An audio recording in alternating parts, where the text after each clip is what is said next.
আমাদের মধ্যে আজকে 5 রকমের ভাজা দিয়ে খাওয়া দাওয়া করতে হয়। আজকে বছরের শেষ দিন, তাই দেখেন 5 রকমের ভাজা দিয়ে মা পুরো থালাটা সাজিয়ে দিয়েছে।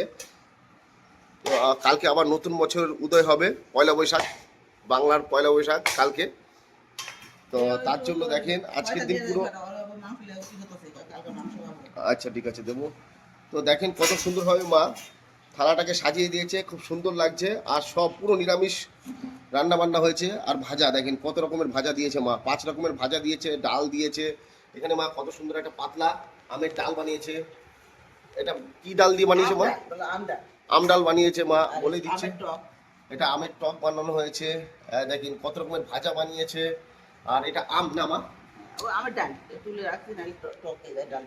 আচ্ছা আচ্ছা, তার জন্য তুলে রেখেছে মা, বলে দিচ্ছে। দেখেন তো বন্ধুরা, কারা কারা এরকম আমাদের মতো কারা কারা আজকের দিনে এরকম আম ডাল খান, অবশ্যই কমেন্টসে জানাবেন।